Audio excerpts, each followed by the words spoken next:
हमारे पास है, जो आपने कहा कि ऐसी बेबुनियाद बातें की जा रही है जो चुनाव को प्रभावित करता है, और कोई ऐसी बातें नहीं होनी चाहिए जो लोकतंत्र में चुनाव को प्रभावित करे और जनमानस के जो मानस है उसको बदले। क्या शिकायत आपकी थी और क्या उससे? देखिए, शिकायत क्या थी? ये शिकायत तो साधारण समय में भी हो सकती है।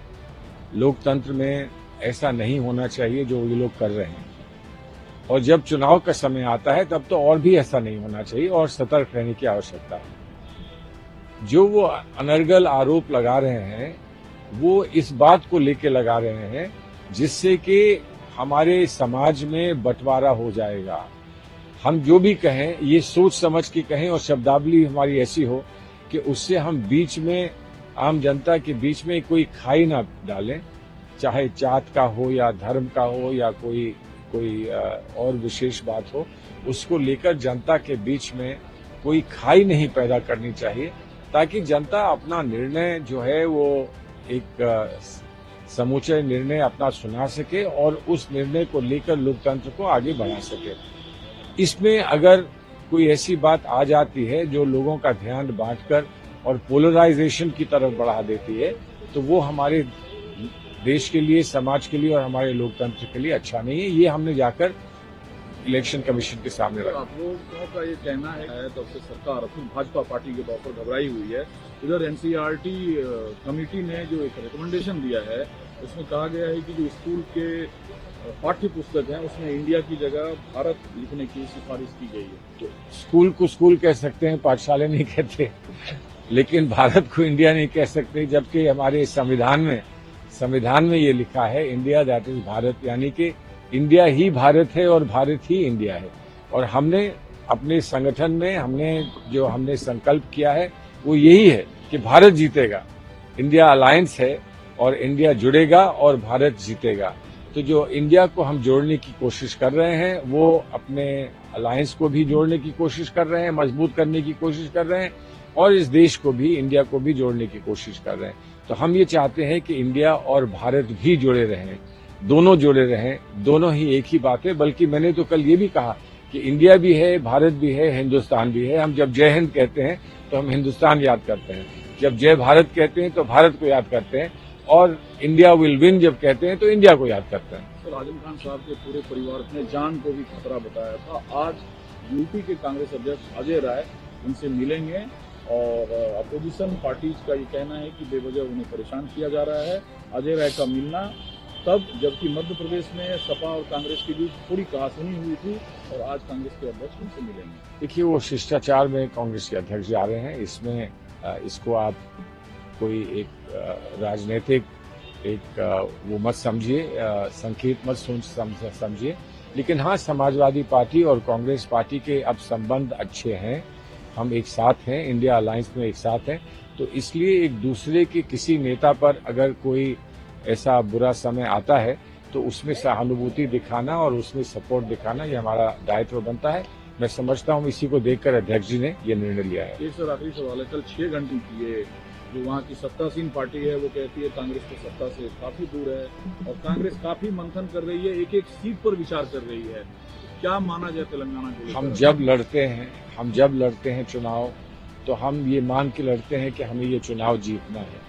इस विश्वास के साथ और इस उत्साह के साथ हम लड़ते हैं। तेलंगाना में हमारी स्थिति अच्छी नहीं थी, बहुत दिन तक अच्छी नहीं रही, लेकिन पिछले 3, 4, 6 महीने में ये देखा गया कि वहां पर उत्साह हमारे कार्यकर्ताओं का बढ़ रहा है, और जो आम लोगों की राय बन रही है उससे ये साफ दिखता है कि अब कांग्रेस अपना वर्चस्व, खोया हुआ वर्चस्व तेलंगाना में फिर से पा गई है। और इसलिए कांग्रेस की बहुत अच्छी लड़ाई होगी और हमें पूरी उम्मीद है कि हमें सफलता मिलेगी। तेलंगाना जो मैंडेट है वो मैंडेट आज का नहीं है, तो पहले से है कि अगर कहीं पर इरेगुलरिटी है, कहीं पर करप्शन है, तो आप उसमें अवश्य, और जो भी मनी लॉन्ड्रिंग का केसेस होते हैं कि एक जगह से पैसा लेके दूसरी जगह लगाया जाए, लेकिन इसका मतलब ये नहीं कि आप ये एक बहाना बनाकर सिर्फ विपक्षी दलों के पीछे पड़े रहें। और विपक्षी दलों में भी जो लोग ज्यादा पब्लिक की उसमें नजर में हैं और जो ज्यादा एक्टिव हैं, उनको आप तंग करने का ये प्रयास करें। हमारी पार्टी के साथ भी हुआ, अन्य पार्टियों के साथ हो रहा है। तो हम ये नहीं कहते कि ये गलत है, ये गलत है, ये गलत है। इसके लिए तो हम कोर्ट जाते हैं, कोर्ट में जाते हैं और कोर्ट में जो अपनी बात है वो हम कोर्ट के सामने रखते हैं। लेकिन एक पैटर्न देख लीजिए कि पैटर्न में इस देश में कोई सवालिया निशान किसी और पर नहीं लगता है, सिर्फ विपक्षी दलों पर लगता है, विपक्षी दलों के अच्छे जो नेता हैं उन पर लगता है। तो क्या ये नहीं बताता कि ये किसी और मंशा से किया जा रहा है और किसी और लक्ष्य से किया जा रहा है? ये बात बहुत सामने आके लगती है। कहीं पर किसी पर कार्रवाई होती है तो कहीं पर कोई तो साबित नहीं हो पाता। अभी तक तो कुछ साबित कहीं हुआ नहीं। कार्रवाई आप कर देते हैं, हंगामा कर देते हैं, एक आदमी को कष्ट पहुंचा देते हैं, एक पार्टी को कष्ट पहुंचा देते हैं, लेकिन आप कोई कार्रवाई तो नहीं कर पाते, आप सफलतापूर्वक कोई कार्रवाई तो नहीं कर पाते हैं। सर, विदेश मंत्री जो है वो अच्छी स्थिति में नहीं है। इस बीच भारत सरकार ने अलग अलग श्रेणियों के लिए वीजा सेवाएं जो है वो फिर से शुरू किया है, जिसमें इंट्रेंस वीजा है, जिसमें बिजनेस वीजा है, जिसमें मेडिकल वीजा है और कॉन्फ्रेंस वीजा है। आपकी क्या प्रतिक्रिया इस पर? देखिए, जो भी हुआ भारत और कनाडा के बीच में, इसके समाधान निकालने के बहुत रास्ते होते हैं और कूटनीति का यही एक लक्ष्य हुआ करता है। किसने क्या किया और कैसे किया और हमारी जो आपत्ति है उसको दर्ज कैसे कराया जाए, इसकी प्रतिक्रियाएं करना पब्लिक में और काम को और बिगाड़ना मैं समझता हूं अच्छा नहीं है। कनाडा के साथ हमारे अच्छे संबंध रहे हैं और रहने चाहिए, और जो भी उन्होंने जो भी बात उठाई है उसमें अमेरिका और यूके ने भी अपनी सहमति दिखाई है। तो यहाँ कहीं ना कहीं बात करके इस मामले को हल करना चाहिए। छोटी छोटी बातों को लेकर बड़े बड़े देशों के बीच में इतनी कठिनाई आ जाए, मैं समझता हूँ वो कूटनीति को इस्तेमाल करके और उसको प्रयोग में लाकर समाप्त करनी चाहिए। गवर्नमेंट ऑफ इंडिया का जो उस आरोप के नेता कोई साक्ष्य नहीं दे पाया। देखिए, वो साक्ष्य ना मेरे पास हैं ना आपके पास हैं। साक्ष्य उन्होंने दिए हैं, नहीं दिए हैं, देने चाहिए। लेकिन ये बातें जो हैं, ये बातें खुलकर जनता के बीच में नहीं होती हैं। अगर साक्ष्य दिए हैं तो बात करिए, नहीं दिए हैं तो बात करिए। बात तो करनी पड़ेगी ना, कभी कहीं ना जाके तो बात करनी पड़ेगी। जब लोग कह रहे हैं कि फिलिस्तीन में बात होनी चाहिए, तो फिलिस्तीन जैसी स्थिति तो नहीं है हमारी और कनाडा के बीच में, हमारी भी बात होनी चाहिए।